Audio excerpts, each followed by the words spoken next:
ఇన్ని దాదాపు 4,000 మంది ఈ రోజున పదవులు వచ్చినాయి.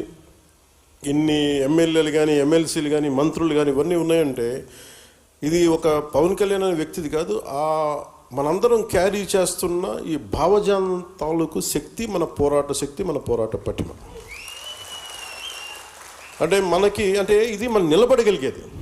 ఒక పార్టీని ఎలా మనం, ఒక వ్యక్తిని మనం ఎలా అంచనా వేస్తాం? గెలిచినప్పుడు సుఖాల్లో వాడిని అంచనా వేయలేము ఎవరిని కూడా. గెలుపు ఓటమిల్లో వీళ్ళు ఎలా నిలబడతారన్న దాని మీదే జీవితం ఉంటుంది. అలాగే మనం ఓడిపోయినప్పుడు నిలబడ్డాం.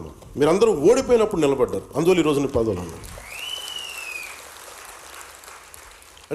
అంటే మనకి ఎలా ఉంటుందంటే, ఉదాహరణకి చాలా రీజనల్ పార్టీస్కి జాతీయ దృక్పథం ఉండదు. మనందరం పోరాటాలు చేసేదాన్ని పదవి బాధ్యత అని ఎందుకు మాట్లాడుతున్నానంటే, మనందరం వీఆర్ బౌండెడ్ టు కాన్స్టిట్యూషన్. రాజ్యాంగానికి మనం లోబడే చేయాలి ఏ పనైనా సరే. అలాంటి రాజ్యాంగానికి లోబడి మనం పని చేసేటప్పుడు మనం ఎలా ఆలోచిస్తామంటే, ఇది మనకు సంబంధం లేదు, లేదంటే మ్యాక్సిమం మన ప్రాంతీయ దృక్పథంతోనే ఉంటుంది. నేను దానికి భిన్నంగా జాతీయ దృక్పథంతో ఉన్న ప్రాంతీయ పార్టీ కావాలి. ప్రాంతీయ పార్టీ దృష్టిలో లేదు నేను పార్టీ పెట్టినప్పుడు. ఒక పార్టీ పెట్టాలనుకున్నాను అంతే. అది ఎందుకు అలాంటి పార్టీ పెట్టాలనుకున్నానంటే, యువతకి సలసలసలక రక్తం కరిగే యువతకి ఇది ఒక ప్లాట్ఫామ్ అవ్వాలి అనుకున్నాను. ఇది అంటే మీ కోపాలు మీరు చూడండి. ఈ మధ్యన ఆపరేషన్ కగార్ కానీ, ఎంతమంది నక్సలైట్స్ వాళ్ళ విధానంతో మనం నచ్చచ్చు నచ్చకపోవచ్చు, కానీ వాళ్ళు ఏదో ఒక తప్పులతో వెళ్ళిపోయారు వాళ్ళందరూ. అంటే ఒక పందాన్ని ఎంచుకుంటే మనం వెళ్ళిపోయి ప్రజలకి న్యాయం చేయొచ్చు, లేదా కొత్త రాజ్యం, కొత్త విధానాలు నిర్మించవచ్చు అన్న ఒక ఆలోచన. It all comes it originates are from an ideology, one particular ideology. అది ఏదైనా కావచ్చు.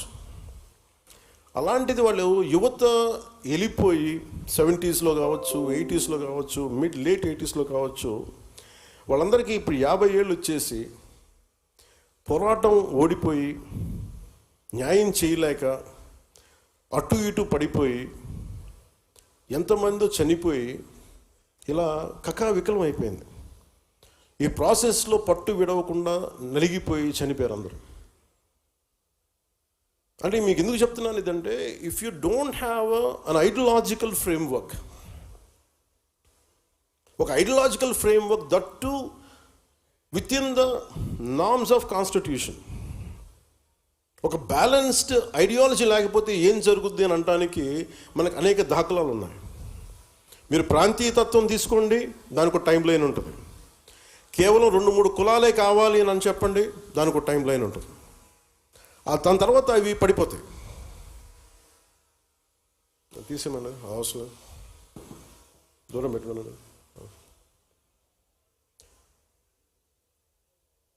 అంటే మీకు సరైన ఐడియాలజీని కనుక మనం ఎంచుకోకపోతే, అందుకు నేను చాలా తపన పడ్డాను. జనసేన ఐడియాలజీ ఇది వెళ్ళే కొద్దీ ఇది విస్తృతంగా పెరిగే ఐడియాలజీ తప్ప, ఎక్కువ మందిని లోపలికి వచ్చే ఐడియాలజీ తప్ప వేరు చేసే ఐడియాలజీ అయితే కాదు. ఇది మీకు నేను బలంగా, దానికి ఉదాహరణ మీరు ఈరోజు ఇక్కడ కూర్చున్నారు మీరు అందరూ. అంటే నాకు బలం లేకపోతే, అంటే నాకు ఎంత బలం ఉండాలి నాకు ఈ ఐడియాలజీ, నేను బతికే భావజాలం ఇది. నేను బతికే భావజాలం. నేననే కాదు, మనిషి అన్నోడు ఎవడైనా సరే సరిగ్గా దారిలో ఉండాలి, ప్రపంచం దేశం అనుకున్నాడు ఎవడైనా బతికే భావజాలం. నువ్వు ఎన్ని అర్థం చేసుకోవాలి. కొన్నిసార్లు ఏం జరిగిపోద్ది, కొన్ని సంవత్సరాల క్రితం అప్పట్లో రాజకీయ ప్రయాణాలు ఉన్నప్పుడు కేవలం 2-3 కులాలతో కూర్చొని మాట్లాడదాం అంటే అలా ఎలా కుదురుద్ది? ఈ రోజున పెద్దపూడి విజయ్ కుమార్ గారు ఇక్కడ కూర్చోవాలంటే మిగతా కులాల ఆసరా లేకుండా జరగదు కదా. పెద్దపూడి విజయ్ కుమార్ గారు కూర్చోలేరు. అలాగే ఈరోజు కాపు కార్పొరేషన్లో ఒకళ్ళు కూర్చోవాలంటే మిగతా కులాలు లేకుండా ఎక్కడ జరుగుద్ది? సో బేసిక్గా ఫండమెంటల్గా మనందరం ఎట్లా ఉన్నామంటే, మాకు రాలేదు అంటారు తప్ప, అసలు అందరం కలిస్తేనే సమాజం అన్న ఆలోచన మనందరికీ చంపేశారు అందరూ సక్సెస్ఫుల్గా. నేను పెట్టింది ఒక కులం కోసం ఎప్పుడు పార్టీ పెట్టలే.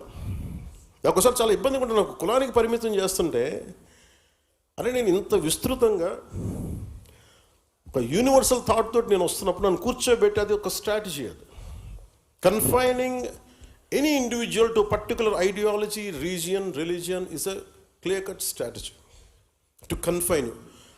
అది మనకి వర్తిస్తే కానీ ఇంకెవరికి వర్తించు. అదొక గొప్ప ఆలోచన వాళ్ళకి. మిగతా వాళ్ళకి వర్తించు, మనల్ని విమర్శించే వాళ్ళకి అది వర్తించదు. ఇదంతా మనకే వర్తిస్తుంది. సో అందుకు నేను చాలా ప్రత్యేకించి, నేను చాలా ఆలోచించి, చాలా సోషల్ ఐడియాస్ ఫిలాసఫీస్ చదివి, చాలామంది నిపుణులతో చర్చించి